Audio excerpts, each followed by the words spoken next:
चाहोगे, आपने deformation case file किया है उर्फी जावेद के ऊपर, क्या ये पूरा मामला है, क्या ये कंट्रोवर्सी चल रही है?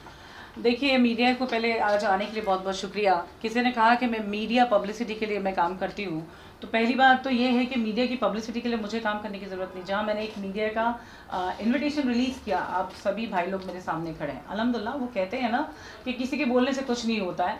उर्फी जावेद के सब्जेक्ट पर मैं ये कहूँगी कि वो लड़की के अभद्र कपड़े वो जो भी पहनती थी, जैसे हम सोशल मीडिया ओपन करते हैं, सोशल मीडिया पे हैशटैग करके एक चीज़ होती है जो चलती है, आप बिलीव करते होंगे हैशटैग। तो जब किसी को मुझे कोई चीज़ बताना होता है तो मेरा एक ऑब्जेक्ट है कि आपको कहीं पे भी कुछ बोलना है, आप सिर्फ हैशटैग शबनम शेख कीजिए, वो हैशटैग मुझे सामने अपेयर होगा, we will reply for it.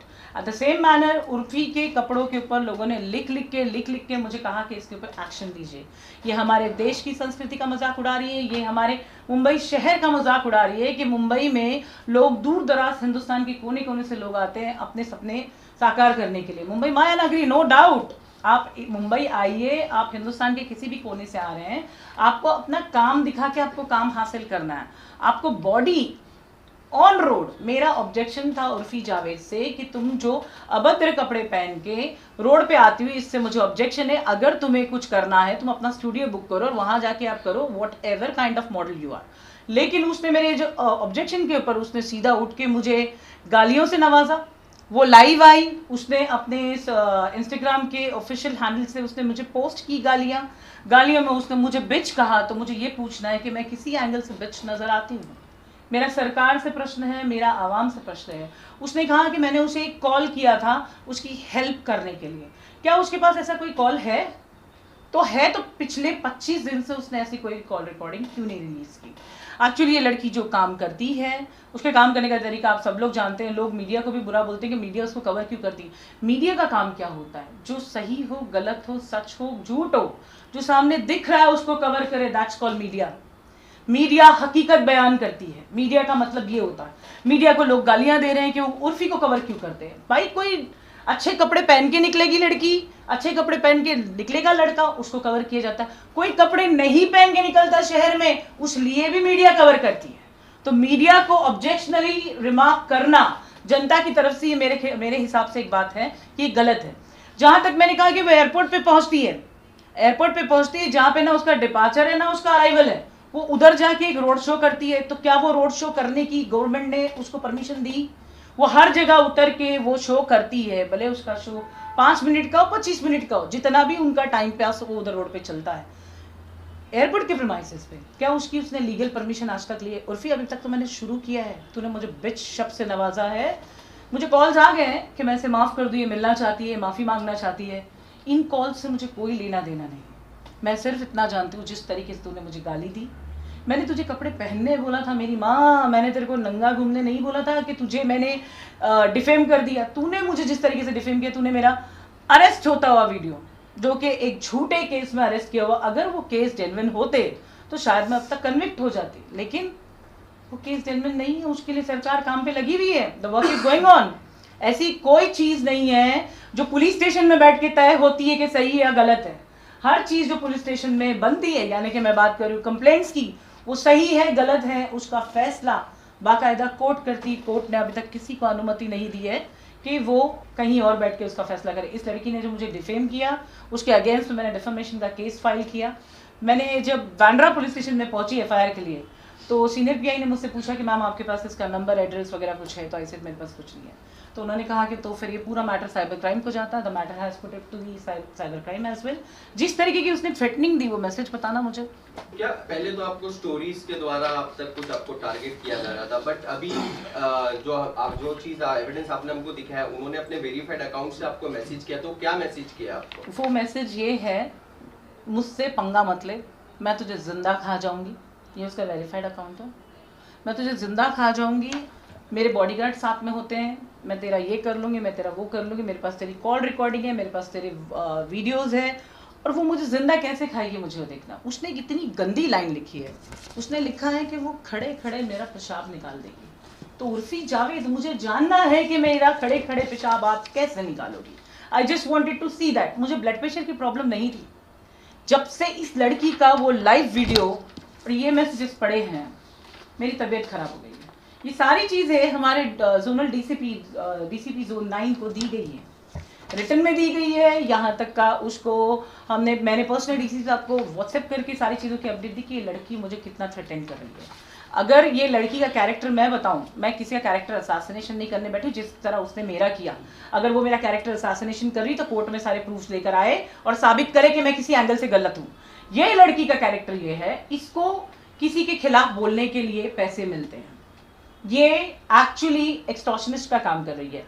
जो भी जिस किस्म की भी ये मॉडल है, थाईलैंड में जाके किस किस्म की शो करती है, उसको अब तक के जितनी सोसाइटी से निकाला गया है, सोसाइटी ने ये बोल के निकाला है सोसाइटी का एनवायरनमेंट खराब कर रही है लड़की, क्योंकि सोसाइटी में औरतें भी रहती हैं, बच्चे भी रहते हैं, बूढ़े भी रहते हैं। वो कहती है कि मैं अल्लाह को नहीं मानती, वो कहती है मैं इस्लाम को नहीं मानती, मैं इस्लाम को बिलोंग नहीं करती। जब वो बिलोंग नहीं करती, वो अपना नाम बदल ले, वो अपने आप को इस्लाम से खुद ब खुद बाहर निकाल ले। और उसने कहा था मैं उसके खिलाफ फतवा जारी करूँ, मेरे पास इतना टाइम नहीं है। मैं जो वो बात करती हूँ वो सारी की सारी बातें मेरी लीगल होती। उसने कहा उसके किसी फेक अकाउंट से पोस्ट हुआ कि इसने बिग बॉस के केस में भी ऐसे किया था।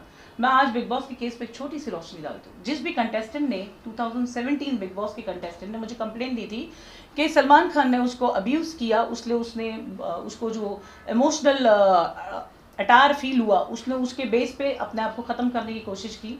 मैंने उसका कंप्लेंट फाइल किया। अब उसकी एमएलसी चाहिए थी। आप भी जानते हैं मीडिया वाले कि कोई भी एफआईआर बनाने के लिए एमएलसी चाहिए। जब मैं लोनावला पहुंची पुलिस स्टेशन, वहां जाके मुझे पता चलता है कि there is no MLC done, because बंदे ने कोई सुसाइड अटेम्प्ट नहीं किया था। जब मैं किसी फरियादी का, आप यहाँ पर आए हैं, यहाँ पर आप दिन में कोई भी टाइम पे आइए, मंडे टू सैटरडे, आपको यहाँ पे हज़ारों लोग रोज आते हुए मिलेंगे। 100 से ज़्यादा लोगों को मैं डेली मिलती हूँ। तो ये जब लोग आते हैं तो मैं पहली बार एकदम स्पष्ट कहती हूँ, कहीं पर आपने झूठ बोला, पूरे मैटर चलने में मैंने आपका झूठ सुना, मैं आपका केस छोड़ दूंगी। उसी तरह बिग बॉस के उस कंटेस्टेंट का केस मैंने लीगली टर्मिनेट किया। उसका सबमिशन मेरे पास फाइल है जो मैंने खुद खार पुलिस स्टेशन को दिया था।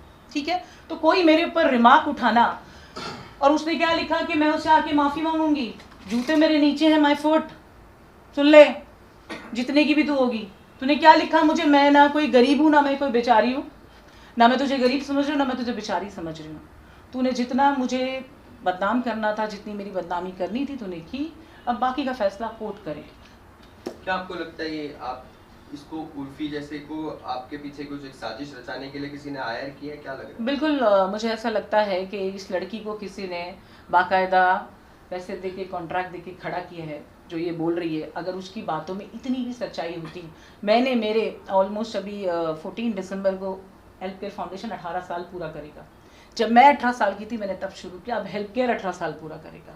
तो अल्हम्दुलिल्लाह इन 18 सालों में मुझे कोई मेरी चूकी बताने या कोई मेरा कॉलर पकड़ के मुझसे सवाल करने की जरूरत नहीं कर पाया। जब मुझे पुलिस ने इलीगली फेक केसेस में डिटेन किया, कोर्ट पहुंचे, कोर्ट से उन्होंने पीसी मांगी। सुनिए आप लोग सब मेरी बात, कोर्ट से उन्होंने पीसी मांगी इन्वेस्टिगेशन के लिए। पीसी मांगी, पीसी में एक सवाल नहीं, पुलिस कस्टडी में एक सवाल नहीं। एक पुलिस वाले ने इस तरह मुझसे उंगली लगा के बात नहीं की। सल्यूट करती हूँ मैं मुंबई पुलिस को। उन्होंने दबाव में आके जो भी केस बनाए वो सिर्फ पॉलिटिकल प्रेशर था। क्यों? मेरा लास्ट प्रेस कॉन्फ्रेंस और आज की प्रेस कॉन्फ्रेंस के बीच का मैं आपको डिस्टेंस बताती हूँ। लास्ट प्रेस कॉन्फ्रेंस मेरी हुई थी 15 फरवरी 2019, जिस दिन मैंने अनाउंस किया कि मैं इंडिपेंडेंट मेंबर ऑफ पार्लियामेंट का नॉमिनेशन फिल करूंगी और मैं अपक्ष लड़ने वाली हूँ। 15 फरवरी 2019 को मैंने ये बोला और 28 फरवरी 2019 यानी 13 दिन के अंदर इतनी खूबसूरती से मुझे ट्रैप किया गया, सीधा मुझे क्रिमिनल साबित करने की कोशिश की गई। लेकिन कोशिश देखो क्या हुई, कोर्ट ने पीसी दी, पीसी में इन्होंने कुछ नहीं जमा कर पाया। जिनके पास कुछ होगा तो जमा करेंगे, इन्होंने पीसी में कुछ जमा नहीं कर पाए। पीसी से जेसी हुई, this is the protocol of law. JC हुई, जेसी से बेल हुई। कुछ दिनों में दोनों बार के अरेस्ट में। मेंबर ऑफ पार्लियामेंट का इलेक्शन लड़ूंगी कहा था तो अरेस्ट हुई। एमएलए में मुझे इंटरेस्ट नहीं था, शायद एमएलए को इतना डर था मेरे से कि एमएलए में भी ट्रैप कर लिया गया और उसमें भी अरेस्ट किया गया। हुआ क्या, कोर्ट में केसेस के ट्रायल खड़े चलने दो, मैं खुद खड़े होकर केस लड़ूंगी। तो ये जो भी षड्यंत्र है, इस लड़की को जितने पैसे मिले होंगे या जो भी इसको बोलते हैं ना कॉन्ट्रैक्ट मिला होगा मुझे बदनाम करने का, ये कर रही है।